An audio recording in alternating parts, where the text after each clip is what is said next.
و تعالی کا احسان ہے کہ اللہ تعالی نے ایک مرتبہ پھر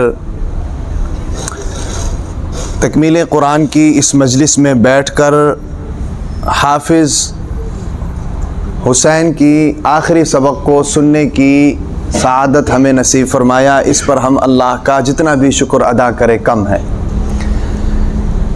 اس پروقار مجلس میں جتنے بھی مہمان تشریف لائے ہیں، بالخصوص مولانا جاوید صاحب یہاں تشریف لائے ہیں، ان کو میں خوش آمدید بھی کہتا ہوں، اور مولانا قاری رشید صاحب یہاں تشریف لائے ہیں، ان کو بھی میں خوش آمدید کہتا ہوں۔ جملہ جتنے بھی حافظ صاحب کے رشتہ دار یہاں پر تشریف لائے ہیں، ان کے والد محترم قاری شفیع صاحب، ان کو بھی میں مبارکباد پیش کرتا ہوں۔ ان کے استاد محترم قاری زاہد اللہ صاحب، جن کی بڑی ہی محنتیں اس بچے کے ساتھ ہیں، ان کو بھی مبارکباد پیش کرتا ہوں۔ صرف دو چار باتیں آپ حضرات کی گوش گزار کرنی ہیں، اس کے بعد حضرت آپ سے بات کریں گے۔ جاوید صاحب، قاری رشید صاحب بھی تشریف لائے ہیں، یہ بھی آپ سے بات کریں گے۔ میں صرف دو چار باتیں آپ حضرات کی گوش گزار کرنا چاہتا ہوں۔ ایک بات تو یہ ہے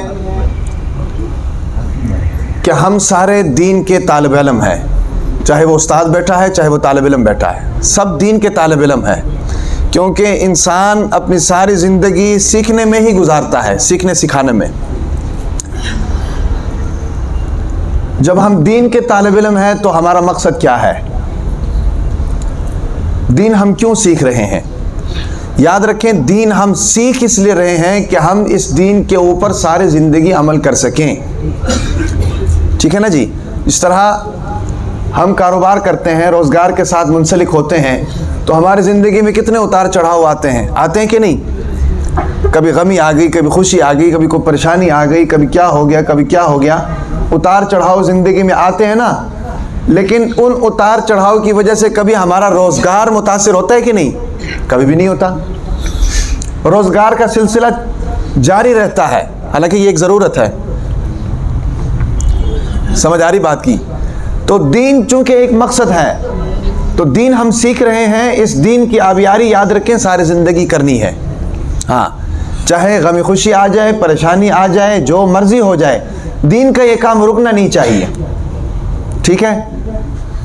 اللہ تعالیٰ آپ کو کاروباری بھی بنائے، آپ کو تاجر بھی بنائے، آپ کو بڑا آدمی بنائے اللہ تعالیٰ، لیکن اپنے روزمرہ کے معمولات کے ساتھ دین کا یہ کام کرتے رہیں۔ جس طرح یہ تبلیغی حضرات ہے، آپ نے تبلیغی حضرات کا مشاہدہ کیا ہوگا، یہ اپنے دکان میں بیٹھتے ہیں تو تبلیغ کرتے رہتے ہیں، کہتے ہیں کہ ہمارا کام ہی یہ ہے، ہمارا کام ہی یہی ہے۔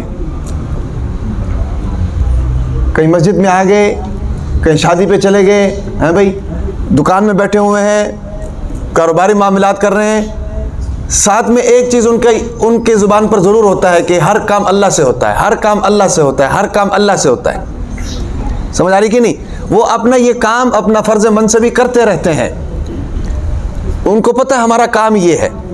تو بھائی ہمارا کام بھی یہی ہے، دین کی آبیاری، ساری زندگی جو کام کرتے رہیں، لیکن دین کے ساتھ تعلق وابستہ ہونا چاہیے۔ آپ کاروبار میں ہیں، دین کے بارے میں سوچیں، اور دین کے کام میں کوئی چھوٹا بڑا نہیں ہوتا۔ آپ ناظرہ بھی پڑھائیں، اخلاص کے ساتھ پڑھائیں، وہ بھی آپ کے لیے قیامت کے دن کافی ہے۔ آپ بخاری شریف پڑھائیں، اخلاص کے ساتھ پڑھائیں، وہ بھی قیامت کے دن آپ کے لیے کافی ہے۔ سمجھ آ رہی بات کی؟ تو ایک تو بات یہ ہے کہ آپ اپنے اس مقصد کو اور اس کام کو سمجھیں۔ کتنے بھی طلبہ ہمارے یہاں پر ایسے ہیں، مجھے پتہ ہے کہ انہوں نے حفظ کرنے کے بعد کیا نام ہے اپنا اسکول میں جانا ہے، مجھے پتہ ہے۔ شہری طلبہ کرام کا اکثر یہی معمول ہوتا ہے نا، حفظ کرنے کے بعد اسکول میں چلے جاتے ہیں، 8ویں میں ایڈمیشن ملتا ہے۔ اسکول پڑھنا چاہیے، میں یہ نہیں کہہ رہا اسکول نہیں پڑھنا چاہیے، لیکن اسکول کے ساتھ ساتھ دین کا کام بھی چلتا رہے۔ سمجھ آ رہی نا؟ اسکول کے ساتھ ساتھ قرآن کا علم بھی چلتا رہے ساتھ ساتھ۔ میری بات سمجھ میں آ رہی ہے؟ تو یہ ہمارا مقصد ہے، اس کو ہم نے کرنا ہے ساری زندگی۔ تو ایک بات تو یہ ہوگی۔ دوسری بات، یہ ایک بات میرے ذہن میں رکھو، جس سے آپ نے اس دین کو سیکھا ہے، اس کے ساتھ بے وفائی نہیں کرنی۔ ہاں، اس کے ساتھ بے وفائی نہیں کرنی، اس کے ساتھ ہمیشہ میل ملاقات کا سلسلہ جاری اور ساری رہنا چاہیے، اس کو ناراض نہیں کرنا۔